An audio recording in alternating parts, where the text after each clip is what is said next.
오늘 우리에게 주시는 하나님의 말씀 고린도후서 9장 1절에서 15절까지의 말씀입니다. 성경은요 항상 믿는 것 혹은 고백하는 것 마음에 담아둔 것으로 끝나지 않습니다.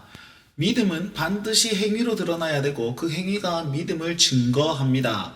오늘도 마찬가지입니다. 연보라는 것으로 구제금이라는 것으로 사도 바울이 8장부터 9장까지를 얘기하고 있지만 그 핵심 원리는 무엇이냐면 은혜를 받은 자가 그 은혜를 받고 가만히 있는 것이 아니라 그 은혜를 행할 때에 하나님께 영광이 되고 사람들 간에 또 다른 유익이 일어난다는 사실을 명확하게 보여주고 있습니다.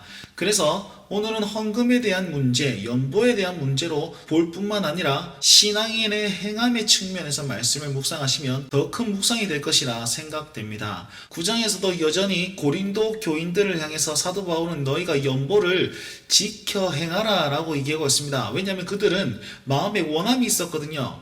원함이 있었는데 지금 행함이 드러나지 않는 시점에서 약속한 연보를 꼭 행할 수 있도록 해라 라는 말을 이런 식으로 하고 있습니다. 사도 바울이 이렇게 얘기하는 거야. 내가 마게도냐 교인들에게 너희들을 얼마나 많이 자랑했는지 아냐. 고린도 교인들은 그냥 이방인임에도 불구하고 1년 전부터 예루살렘 사람들을 위해서 그 연보를 준비했었고 그리고 지금도 성실하게 하고 있고 정말 잘할 것이다 이렇게 엄청나게 자랑했다는 겁니다. 그로 말미암아서 마게도냐인들도 야 우리도 그를 닮아서 열심히 해보자 이렇게 해서 연보를 다 했는데 막상 디도에게서 하는 그 보고를 들으니까 이 사람들이 작정한 것들을 하나도 행하지 않고 있더라 이런 보고를 받았단 말이죠. 그래서 내가 너희들 위해서 자랑한 것이 헛되지 않도록 하기 위해서 내가 3명의 선발대를 보냅니다. 디도와 이름 없는 그 두 친구를 보내오니 약속한 연보를 온전히 행해서 너희 부끄러움 당하지 않게 해라. 그 부끄러움은 너희들의 부끄러움일 뿐만 아니라 우리의 부끄러움이 된다. 이렇게 말하고 있습니다. 그러면 한번 생각해 봅시다. 왜 사도 바울의 부끄러움이 됩니까? 마게도냐 교인들이 자기가 헌금하기로 결정을 하고 구제금을 모았습니다. 자, 그것을 가지고 어디로 갖고 가냐면 고린도로 갖고 가는 거죠. 왜요? 고린도가 1년 전부터 구제금을 모으고 있었으니까. 그래서 엎어가지고 같이 모아서 예루살렘으로 가지고 갈 그런 계획을 세웠던 모양입니다. 그래서 사람들도 많이 필요했고 너희가 곧 마게도냐인들이 올 것이다 뭐 이런 뉘앙스도 얘기하고 있는 겁니다. 자, 그렇다면 마게도냐인들이 열심히 단기간에 모아서 갔는데 고린도 교인들은 아무것도 안 돼 있는 거죠. 그러면 사도 바울은 거짓말쟁이가 되는 것이고 그들은 좀 부끄럽죠. 쪽팔리게 되는 겁니다. 그렇기 때문에 미리 선발대를 보내가지고 그들의 마음을 일으키는 겁니다. 자, 그렇다면 생각해 봅시다. 선발대 가가지고 너희가 지켜 행하시오 라고 얘기하면 이건 명령입니까? 아니면 뭐 억지로 하는 겁니까? 아, 이거 나 부끄러움 당하지 않게 해서 억지로 해야 되겠네? 사도 바울은 명확하게 얘기합니다. 너희가 그렇게 하는 것은 참된 연보가 아니라 억지가 될 뿐이니까 이 형제들이 가서 너희들에게 행하는 것은 너희가 그 마음이 있음을 알기 때문에 너희들이 자발적으로 미리 준비하여서 그 사람들이 올 때에 정말 기쁨이 되길 바란다라는 마음으로 이렇게 얘기하고 있는 겁니다. 그래서 억지요 명령이라기보다는 그들의 마음을 다시 한번 일으켜서 여기에 동참할 수 있도록 권유하는 겁니다. 그러면 참된 연보는 어떻게 되는 겁니까? 2절 말씀에 원함이 있었죠. 5절 말씀에 이렇게 준비하여 라고 얘기하고 있습니다. 원함과 준비, 마음과 행함이 같이 있을 때에 연보라는 그런 어떤 행위가 참되게 여겨진다는 것입니다. 우리 신앙의 원리도 이랬습니다. 한 행동이 끝나는 것이 아니라 마음이 있는 행동이 되어야 되고 또 마음만 있어서도 안 되고 행동이 없으면 그것 또한 한계 있는 것이다 라는 것을 기억하시면서 우리 마음과 행동이 일치되는 그런 삶을 살길 바랍니다. 6절부터는요 연보를 자유롭고 넉넉한 마음으로 해라. 그것이 하나님께서 원하시는 것이다 이렇게 얘기를 하는데 그 핵심이 뭐가 있냐면 하나님께서 은혜를 베푸시고 또한 너희들은 그 은혜를 받은 자로서 능히 후하게 할 수 있게 해주시는 분이 하나님이시다. 여기에 핵심입니다. 보시면 적게 심은 자는 적게 거두고 많이 심은 자는 많이 거둔다 이렇게 했는데 적다라는 말 안에는 어떤 뉘앙스가 있냐면 마지못해서 한다, 억지로 한다라는 것입니다. 농부가요 내가 수확을 하려고 씨를 뿌리는데 조금만 뿌리는 사람이 있습니까? 땅이 이만큼 있으면 그 땅에 촘촘하게 하나라도 더 벌어 먹으려고 열심히 하지 않겠습니까? 적게 심는다는 말은 내가 너무 귀찮은 거야. 하기 싫은 거죠. 그래서 억지로 대충 한다, 그런 말이 포함되어 있습니다. 그래서 억지로 대충 마지못해 하는 사람들은 그냥 적게 거두는 것이고, 많이 거둔다는 말은 그 뒤에 이런 표현이 7절 말씀에 즐겨내는 자라는 표현이 있습니다. 즐겁게 한다라는 말이 많이 심는 자 안에 포함되어 있습니다. 그러면 우리는 어떻게 헌금을 하고 연보를 해야 됩니까? 네, 억지로 하는 것이 아니라 즐겁게 기쁨으로 해야 되는 겁니다. 이것을 이렇게 얘기하고 있죠.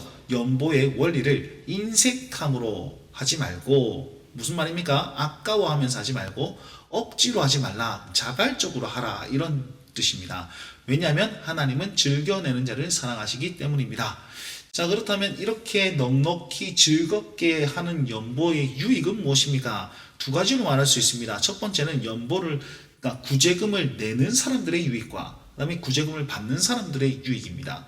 8절 말씀해 보시면 하나님은 능히 모든 은혜를 너희에게 넘치게 하시나니, 이미 먼저 은혜를 먼저 주고 있습니다. 그러면서 이렇게 얘기합니다. 하나님은 할 수 있다. 무엇을요? 모든 착한 일을, 그리고 모든 착한 일을 항상 모든 것이 넉넉하게 하여서 너희들이 그 일을 행할 수 있도록 하실 수 있는 분이 하나님이다. 이렇게 말하고 있습니다. 무슨 말입니까? 하나님은 우리를 넉넉히 하셔서 후하게 드릴 수 있는 그 일들을 모두 행할 수 있는 분이 하나님이시다는 겁니다. 그런데 내가 넉넉한 것이 목적이 아니라 하나님의 착한 일이 목적이라는 것을 이렇게 표현하고 있지요. 11절 말씀해 보시면 너희가 라고 되어 있죠. 너희는 연보를 하는 고린도 교인들입니다. 그들은 어떤 유익을 얻습니까? 너희가 부족한 것을 보충시킵니다. 균등하게 만드는 하나님의 일에 동참합니다. 그러므로 인해서 그들이 복음을 진짜 믿고 복종한다는 사실이 명확하게 드러나죠. 뭘로요? 후한 연보를 통해서.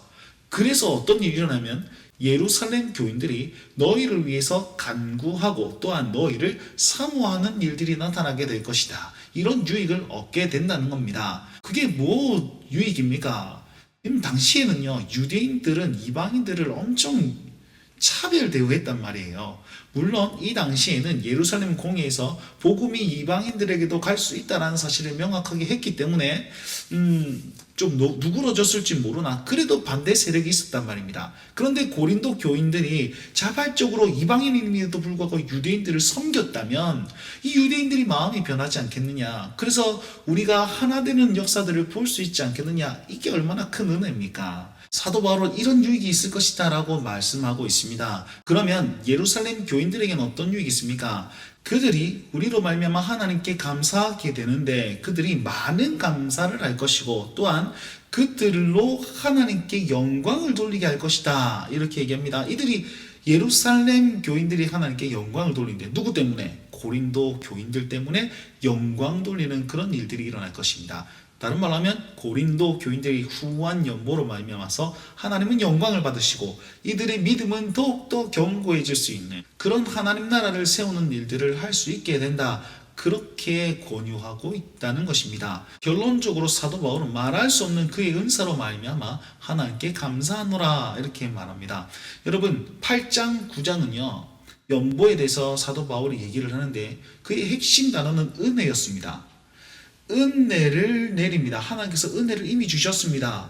그 은혜로 말미암아서 마음의 원함과 그 다음에 행동의 결단을 통해서 후한 연보를 했을 때 이들이 하나님께 영광 돌리고 또 이들이 하나님께 감사하는 것으로 마칩니다. 은혜로 시작해서 감사로 마치는 거죠. 이게 하나님 나라의 원리입니다. 이게 교회가 운영되는 원리란 말입니다. 신자가 은혜를 알고 믿음을 가지고 행동했을 때 하나님께는 영광이요 모든 교인들은 감사로 하나님을 바라볼 수 있는 그런 일들, 아름다운 공동체를 세워가는 거죠. 저는 이 말씀을 묵상하는 저와 여러분들, 우리 성도들과 우리 운동원들이 이 교회를 꿈꿨으면 좋겠습니다. 내 물질, 내 시간, 내 마음, 내 열정, 이것들을 인색함으로 드리지 않고 억지로 드리지 않고 그냥 즐겨 드림으로 말미암아서 이 하나님 나라를 세울 수 있는, 이 주의 몸된 교회를 더 든든하게 할 수 있는 믿음의 사람들이 되어주시길 간절히 바라겠습니다.